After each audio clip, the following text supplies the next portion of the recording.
तरीके से पूर्व मुख्यमंत्री वसुंधरा राजे ने 18 घंटे में 54 से ज्यादा सभाएं की है और बकायदा वसुंधरा राजे ने कहा है कि वही एक ऐसी नेता है जो कि अशोक गहलोत से लेकर विरोधियों के निशाने पर है और विरोधी बार बार उसे टारगेट कर रहे हैं, क्योंकि आज दिन तक 2003 के बाद में कभी भी राजस्थान के अंदर कांग्रेस को बहुमत नहीं आया, इसीलिए वो विरोधियों के निशाने पर है।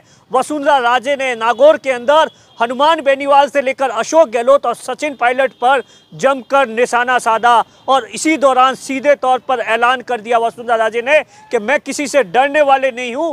राजस्थान के नागौर के अंदर 10 विधानसभा सीटें हैं और इस 2023 के विधानसभा चुनाव में 10 की 10 विधानसभा सीटें बीजेपी को जीतनी है और उसी के लिए उन्होंने मुट्ठी भी बंद करवा दी। दरअसल आप देखिए, बीजेपी भले ही वसुंधरा राजे को अपना चेहरा नहीं घोषित करे, वसुंधरा राजे ने अब पूरी तरीके से चुनावी माहौल के अंदर राजस्थान के वो चप्पे चप्पे में जा रही है और लगातार राजस्थान के अलग अलग हिस्सों में जाकर अपनी सरकार की पुरानी योजनाओं के बारे में लोगों को बता रही है कि किस तरीके से मेरी जब सरकार थी तो मैंने आपके लिए पानी पहुंचाया था, ये सड़कें बनाई थी, लेकिन जैसे ही राजस्थान के अंदर गहलोत की सरकार आई उसने सब कुछ विकास कार्य ठप कर दिया। कुल मिलाकर आप देखिए, वसुंधरा राजे खुद को 2023 के रूप में चेहरे के रूप में फिर से प्रोजेक्ट कर रही है सीधे तौर पर। भले ही इस बात को लेकर केंद्रीय नेतृत्व बीजेपी का कुछ भी कहता हो, लेकिन इतना साफ है कि आने वाले दिनों के अंदर बीजेपी की ओर से वसुंधरा राजे अब किसी भी हालत में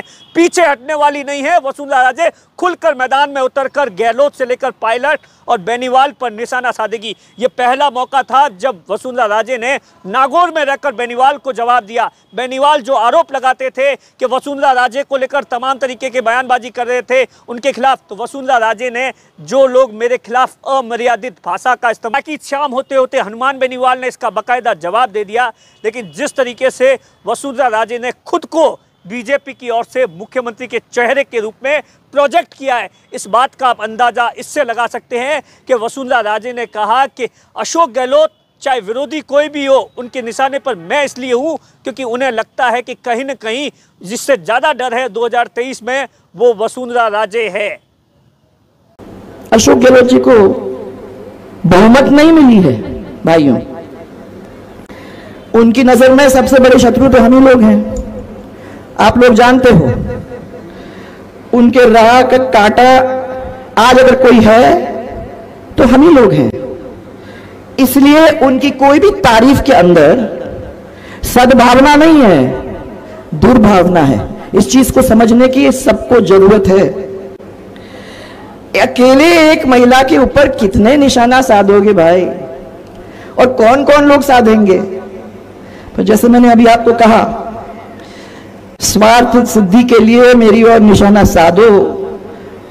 पर देखिए, राजस्थान के अंदर लगातार कांग्रेस पूरी तरीके से मैदान में थी और कल सचिन पायलट जिस तरीके से 45 डिग्री के पारे के अंदर बेरोजगारों को लेकर, वसुंधरा के भ्रष्टाचार को लेकर सड़कों पर जन सैलाब के साथ उतर गए थे और उसके बाद जिस तरीके से 45 डिग्री के तापमान में भी उनके साथ में जो भीड़ नजर आई, उसने कांग्रेस के आला कमान की नींद उड़ा दी है।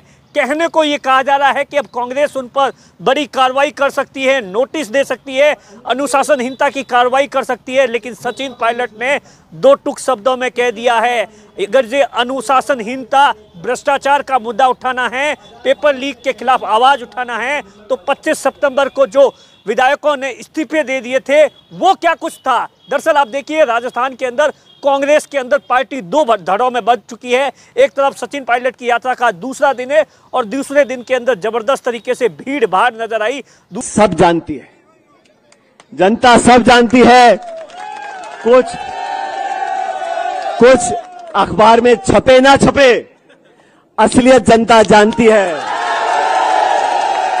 लेने के बाद मुझे बहुत लोगों ने कहा, अरे क्या सचिन पायलट जी, आप पैदल चलना चाहते हो, 100 किलोमीटर चलना चाहते हो, मई का महीना है, आग बरस रही है।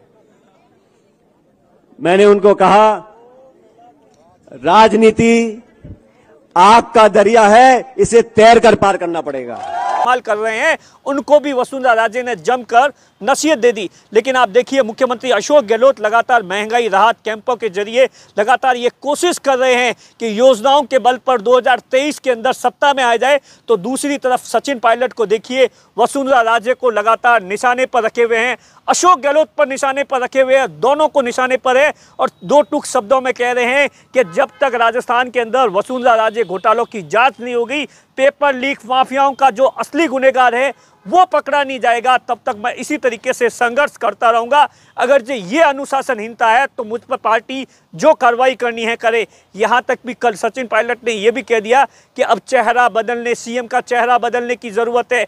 कुल मिलाकर राजस्थान के अंदर चुनाव भले ही 6 महीने बाद है, लेकिन चुनाव की जो चौसर है वो पूरी तरीके से सज गई है और लगातार एक दूसरे पर आरोप और बयानों का आने का सिलसिला है, वो अब थमने का नाम नहीं लेगा। कैमरे के पीछे अशोक है, मैं आपका साथी दिनेश बोहरा।